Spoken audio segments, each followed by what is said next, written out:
ये कला और खुर्द कई बार गांव के आगे पीछे लगा होता है, इसका क्या मतलब है? क्या गुरु और आचार्य इन दोनों में कोई अंतर होता है? राजद्रोह और राष्ट्रद्रोह दोनों में क्या फर्क है? कौन कौन से फॉरेंसिक रिपोर्ट को न्यायालय अंतिम प्रमाण या अंतिम सबूत नहीं मानता?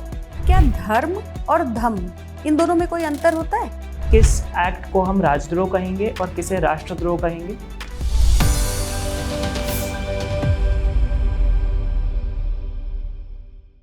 May I come in, sir? Come in. Good evening, sir. Good evening, बैठिए रवि। Thank you, sir. बातचीत शुरू करें। Yes, sir. चलिए अपने बारे में कुछ बताइए। सर, मेरा पूरा नाम रवि पटेल है और मैं देवास जिले के ग्राम रनायल कला का निवासी हूँ।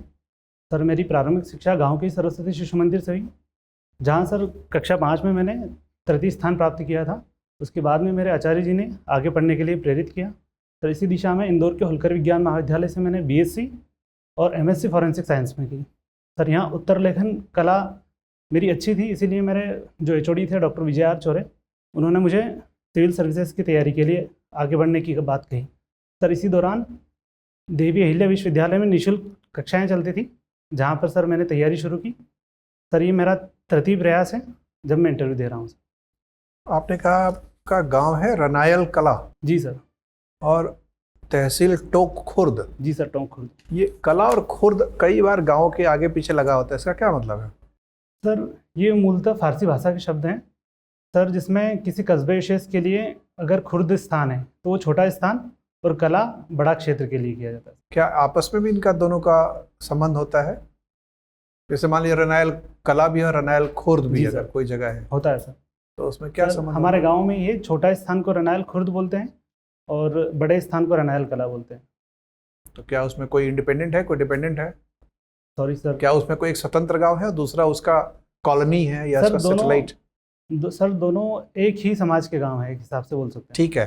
आपने फॉरेंसिक साइंस MSc तक पढ़ा है यस सर। और फॉरेंसिक साइंस को लेकर बहुत सारी फिल्में और सीरियल और ये सब बन रही हैं, जी सर। जिसमें कि बहुत ही नाटकीय ढंग से इस विज्ञान की संभावनाओं को दिखाया जाता है। जी सर। और सबूत इकट्ठा करने में यह साइंस अभी तक कितना कारगर हो पा रहा है, क्योंकि हमारे न्यायालयों में बहुत सारे वाद लंबित हैं कई वर्षों से, और वो पुख्ता सबूत के अभाव में ऐसा लंबा चलाता है। सर, फॉरेंसिक साइंस चूँकि वैसे तो यह बहुत प्राचीन विषय है, लेकिन सर एप्लीकेशन के रूप में इसका अभी इस्तेमाल पूरी तरह से भारत में नहीं हो पाया है। और सर, जैसे कि मध्य प्रदेश जैसे स्टेट में देखें तो सर यहाँ पर जो पुलिस प्रशासन है वो फॉरेंसिक रूप से एक्सपर्ट नहीं है, और सर सबूत जो इकट्ठे करने की प्रक्रिया होती है वो सर सही तरीके से नहीं हो पाता। उसमें एक टर्म्स है सर चेन कस्टडी, जिसमें विभिन्न प्रकार के जो सबूत हैं जो क्रिमिनल एक्सपेक्ट से भी महत्वपूर्ण हो सकते हैं, उनको भी सर सही तरीके से इकट्ठा नहीं किया जाता। सर, इस संबंध में एक तलवार केस भी था सर, जिसमें सबूतों के साथ में मतलब सही तरीके से ट्रेनिंग ना होने के कारण सर इस प्रकार की समस्याएं आई है और न्यायालयों पर दबाव पड़ा है और सही तरीके से डिटेक्ट नहीं हो पाता। किन किन चीज़ों को सबूत के तौर पर न्यायालय ने मान्यता नहीं दी है? कौन कौन से फॉरेंसिक रिपोर्ट को न्यायालय अंतिम प्रमाण या अंतिम सबूत नहीं मानता? सर, मैं जहाँ तक समझता हूँ सर, ऐसा कोई भी एविडेंस जो सबूत के रूप में मतलब कि जो अपराधी का किसी केस के साथ या अपराध का घटना स्थल या पीड़ित के साथ में संबंध स्थापित करता है सर, उसे माना जा सकता है। लेकिन सर कुछ टर्म्स जैसे कि सर नार्को टेस्ट हैं और सर पॉलीग्राफी हैं और भी सर इसी संबंध में 1-2 टेस्ट हैं, उनके ऊपर पूर्णतः अभी नहीं माना है न्यायालय ने। सर, क्या फ़र्क है नार्को और पॉलीग्राफी में? सर, जो नार्को टेस्ट हैं इसमें व्यक्ति की जो चेतना है उसमें कहीं ना कहीं कोई घटना का जिक्र अवश्य होता है। तो सर, इसमें सोडियम पेंटाथॉल को कुछ मात्रा में व्यक्ति को दिया जाता है और उसे अवचेतन स्थिति में लाया जाता है, उससे सवाल जवाब किए जाते हैं। ऐसी स्थिति में व्यक्ति अपने मस्तिष्क में जितनी भी घटनाओं की जानकारी है वो दे देता है। और सर पॉलीग्राफी एक विज्ञान है जिसमें शारीरिक रूप से व्यक्ति कुछ मतलब कि बताता है, जैसे सर पसीना आ जाना, आवाज़ का लड़खड़ाना आदि निर्णयों के आधार पर दिया जाता है कि यह व्यक्ति सही बोल रहा है गलत बोल रहा है। कई उपन्यासों में ये दिखाया गया है कि कुछ व्यक्ति इतने शातिर होते हैं कि पॉलीग्राफी टेस्ट को अभी झांसा दे देते हैं। जी सर। क्या विज्ञान में इसके अध्ययन हुआ है? क्या ये पॉसिबल है? सर, मैं बताना चाहूँगा कि कल ही एक पेपर में आया है कि लंदन के एक सर जो मनोवैज्ञानिक है उन्होंने बताया है कि आजकल जो अपराधी है वो काफ़ी शातिर हो गए हैं। वो आंखों में आंखें डालकर आसानी से झूठ बोल सकते हैं और एक पूरी कहानी रच सकते हैं। लेकिन सर अगर एक एक्सपर्ट रहे तो वो उन्हें पकड़ सकता है, क्योंकि अपराधी के द्वारा कई बार ऐसी स्थितियों का मतलब कि कुछ घटनाओं में वो बार बार एक ही चीज़ को दोहराता है, जबकि सत्य बोलने वाला व्यक्ति अनएक्सपेक्ट भी दे सकता है। तो सर अपराधी भी चालाक तो हुए हैं सर। क्या नार्को को भी झांसा दिया जा सकता है, नार्को टेस्ट को? सर नार्को एनालिसिस में ऐसा माना जाता है कि व्यक्ति के मस्तिष्क में उस घटना से संबंधित जानकारी होती है। सर मुझे ऐसा लगता है कि अगर व्यक्ति ने कोई सीरियल देखा है या किसी अन्य प्रकार का चित्रण उसके दिमाग में पहले से चल रहा है, तो सर संभव है कि वो उस संबंध में भी कुछ जानकारी दे दें, तो वो मिसगाइड कर सकती है। ठीक है, धन्यवाद। Ravi ji, yes ma'am.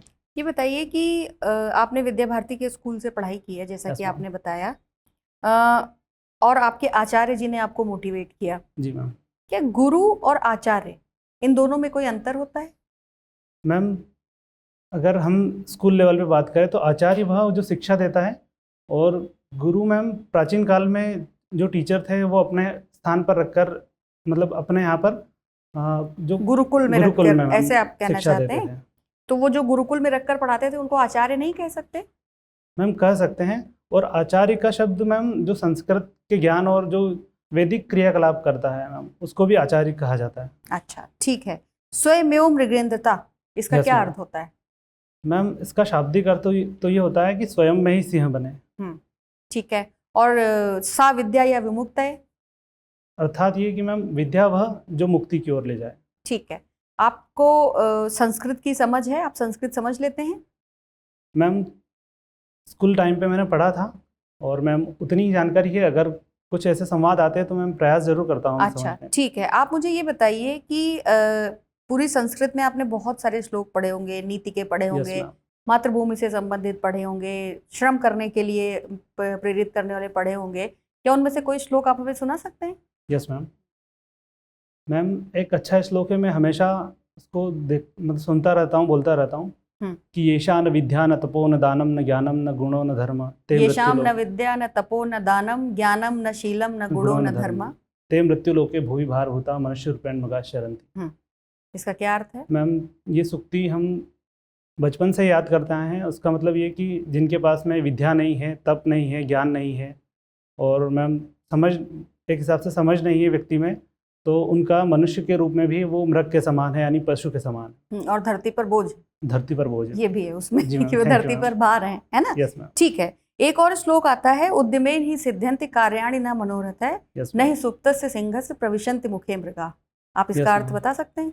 Ma'am ये भी उसी समय पढ़ा था, तो मैम इसके में ये कहा जाता है कि व्यक्ति को कार्य करने के लिए खुद ही आगे आना पड़ता है। जिस प्रकार सोए हुए सिंह के मुख में मृग स्वयं प्रवेश नहीं करता, उसी प्रकार बिना कर्म उद्यम के कार्य की कोई सिद्धि कार्य की नहीं। सिद्धि बहुत नहीं। अच्छे।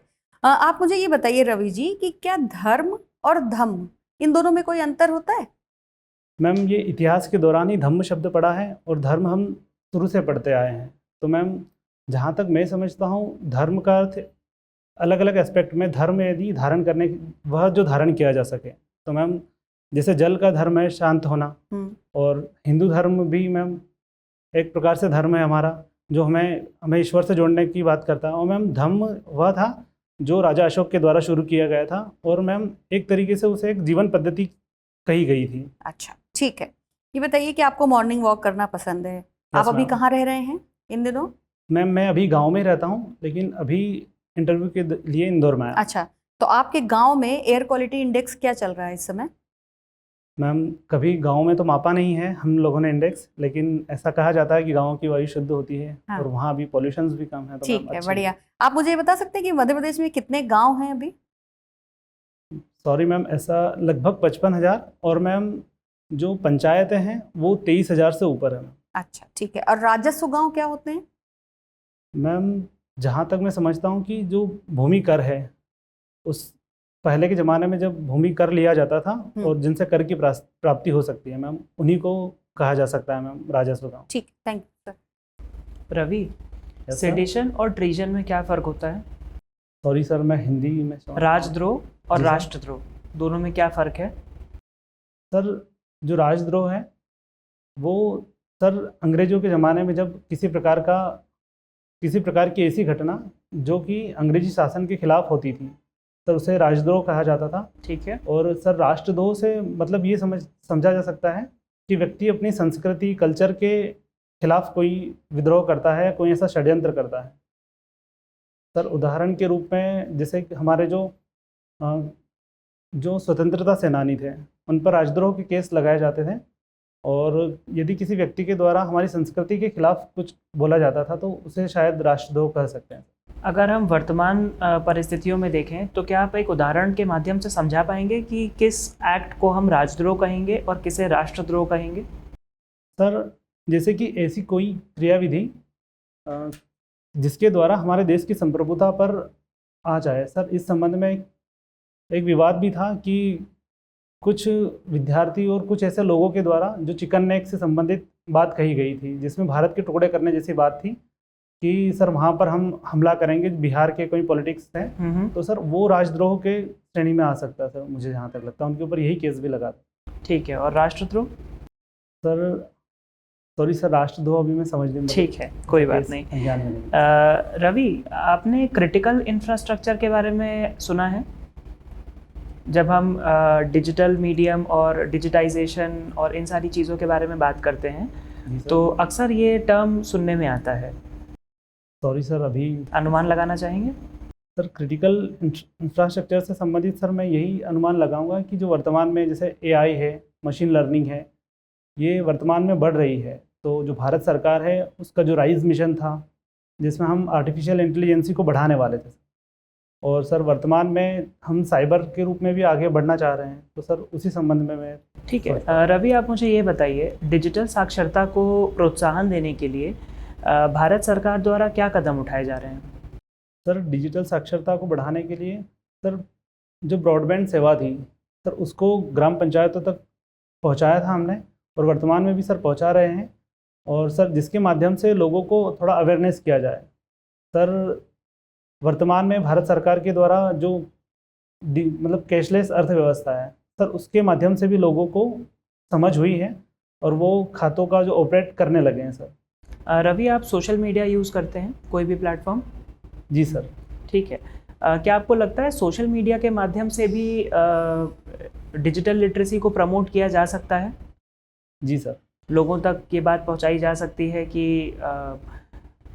उदाहरण के तौर पर बताइए, मान लीजिए आप एक प्रशासक के रूप में कार्य कर रहे हैं और अपने क्षेत्र में आपको गवर्नमेंट पॉलिसीज़ के बारे में लोगों को जागरूक करना है सो दैट लास्ट पर्सन तक वो बेनिफिट्स पहुंच सकें, तो आप सोशल मीडिया का इस्तेमाल किस तरीके से करेंगे? सर सोशल मीडिया पर हम कैंपेन चला सकते हैं कुछ ऐसे नारों के साथ में जो लोगों की जुबान पर आ जाएं, कि सर जैसे वर्तमान में हमारे DM महोदय द्वारा चलाया जा रहा है कि हर वोट एक ज़रूरी।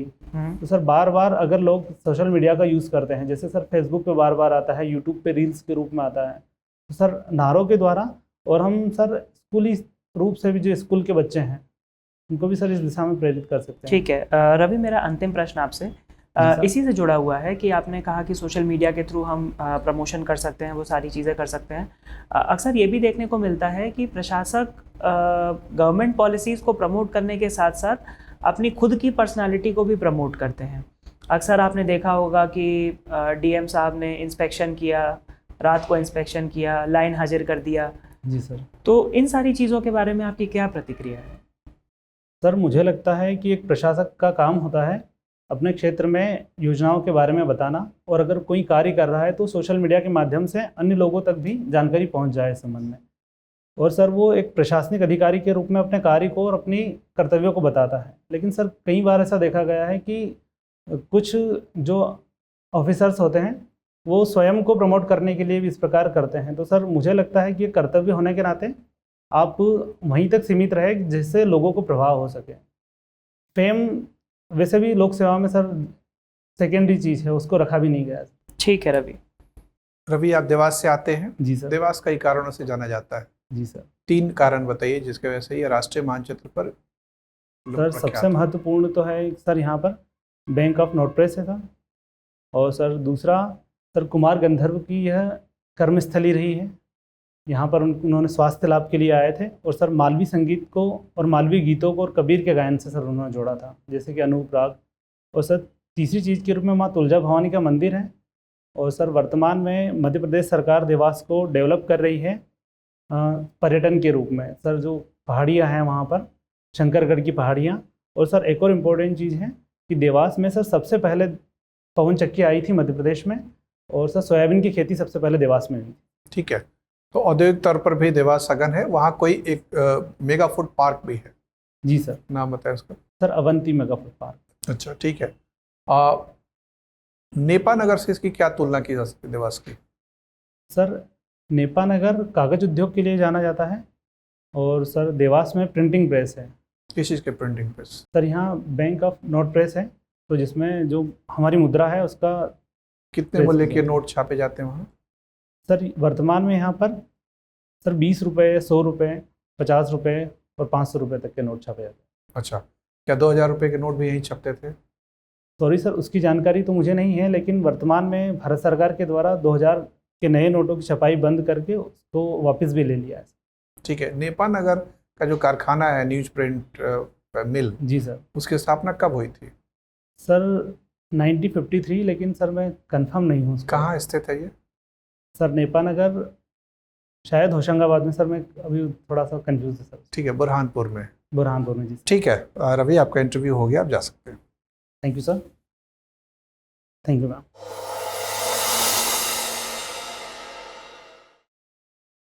आ जाइए रवि, बैठिए। Thank you sir. क्या लग रहा है? पहले इंटरव्यू तो नहीं दिया ना? सर यहाँ पहली बार दिया है। नहीं, आयोग में? आयोग में सर तीसरा इंटरव्यू है। अच्छा, 2 बार दे चुके हैं। हाँ सर, 2018 अच्छा, में। उल्लेख आपने कहीं नहीं किया है, तब तो आपको अंदाजा है ही कि वहाँ क्या माहौल रहता है, किस तरह के प्रश्न पूछे जाते हैं। जी सर। और तो आपको ज़्यादा कठिनाई नहीं होगी। यहाँ भी मुझे लग रहा है कि आपका परफॉर्मेंस अच्छा है। जी सर। कहीं भी कोई चूक आपने नहीं की है। हाँ, एक आध आंसर आपके और परिष्कृत हो सकते थे, खासतौर पे राजद्रोह और राष्ट्रद्रोह वाले जो आंसर हैं। खासतौर पे अभी कई 3 कानून का नवीकरण किया गया है। हाँ सर, उसी में। उसमें ये सब संदर्भ में आ गया है। लेकिन अन्यथा बहुत अच्छे कैंडिडेट हैं। आपका नॉलेज बहुत अच्छा है, फॉरेंसिक साइंस वाला नॉलेज हो या संस्कृत के श्लोक आपके जो अच्छे हैं, उच्चारण वगैरह सही है। बहुत सारी छोटी छोटी चीज़ें हैं, कला खुर्द लोग ध्यान नहीं देते। ये सब हैबिटेशनल स्ट्रक्चर है, सिटी है, सेंसस टाउन है, रेवेन्यू विलेज है, चाहे मॉडर्न डेफिनेशन हो या परंपरागत हो, ठीक ठाक आपने उसको, मतलब ऐसा लगता है कि जब आप ऑब्जर्व करते हैं चीज़ों को तो उस पर चिंतनशील रहते हैं, कैजुअल नहीं रहते हैं, जो अच्छी बात है। प्रशासक में ऐसे गुण होने चाहिए। व्यक्तित्व तो बाहरी तौर पर भी अच्छा है, एंट्री ठीक है, देखने में आप अच्छे हैं, ड्रेस सेंस अच्छा है, बैठने की भंगिमा ठीक है, ड्रेस पैटर्न भी और आपका सिलेक्शन भी ठीक है, नॉट बैड। बातचीत में उससे ज़्यादा, लेकिन बाहरी व्यक्तित्व से ज़्यादा आपके आंतरिक व्यक्तित्व के गुण अच्छे दिख रहे हैं। आपके व्यक्तित्व में चिंतनशीलता है, सुशीलता भी है, गंभीरता है। जिन भी विषयों पर आपने चिंतन किया उसको स्पष्ट शब्दों में तार्किक तौर पे पेश किया, वो सब चीज़ें अच्छी है। तो मुझे लगता है कोई कारण नहीं आपको नंबर अच्छे नहीं आएंगे। हो सकता है 19-20 वाले नंबर आपको पता नहीं होंगे, लेकिन जब पता लगेंगे तो उसमें भी अच्छे अंक आए होंगे। यस। तो आपका रिजल्ट मुझे लगता है इंटरव्यू के चलते तो नहीं रुकेगा, मेंस में नंबर कम रहे होंगे, पता तो नहीं लगा है? पता नहीं है सर, लेकिन लगातार प्रयास में सुधार तो हो रहा है सर। इस बार भी मुझे लगता है कि इंटरव्यू में आपके अच्छे अंक आएंगे। 130, 35, 40 तो आपके लिए बहुत आसान है, बाएं हाथ की खेल है। जिन लोगों को रिकॉर्ड मार्क्स मिले हैं 160, 65 वाले, आप उस रेंज में भी पहुंचने में समर्थ हैं। आपका व्यक्तित्व उस प्रकार का है। जी सर। तो ठीक है, कुछ भी लगभग सब चीज़ आपने बता ही दिया। आपने जो भी अध्ययन देवास के बारे में आपसे जो जानकारी मांगी गई बताया, फॉरेंसिक साइंस के बारे में जो भी जानकारियाँ हम लोगों ने मांगी आपने बताया, तो ठीक लग रहा है। वैसे होने को बहुत सारे सवाल हो सकते हैं। Yes sir. संस्कृति और पर्यटन को लेकर मध्य प्रदेश में बहुत सारे सवाल बनते हैं। इकोनॉमी के भी सवाल हो सकते हैं, जीडीपी, जीएनपी, कृषि वगैरह की हिस्सेदारी क्या है, प्रति व्यक्ति आय क्या है। तो आशा है वो सब पढ़ा होगा आपने। जी सर, पढ़ा है। या अगर पढ़ लीजिएगा इकोनॉमिक सर्वे जो मध्य प्रदेश सरकार का छपता है, उसका पहला अध्याय पढ़िएगा तो उसमें सारी बातें आ जाएंगी। 10-12 पेज है, पढ़िए, बैठ के पढ़ना शुरू करिएगा तो 2-2.5 घंटे में वो सब हो जाता है। सर। तो बजट स्पीच पढ़ सकते हैं, ये कर सकते हैं। बाकी चूँकि वन प्रधान है तो वन संपदा, नैसर्गिक पर्यटन में भी देखना चाहिए। जी सर। और देवास आपका उज्जैन संभाग में आता है ना? जी सर, उज्जैन संभाग में आता है। तो उज्जैन संभाग में भी सामान्यतः जो बाकी जिले हैं उनके बारे में, संभाग के आयुक्त कौन है, डिस्ट्रिक्ट कलेक्टर कौन है, ये सब भी आपके जिले के, ये सब हो सकता है। Okay sir. जो बचे हुए 20 लगभग 8-9 दिन आपके पास जो बच रहे हैं, उसमें ठीक से थोड़ा परिमार्जन कर लीजिए, रिवीजन कर लीजिए, अच्छा होगा। Okay sir.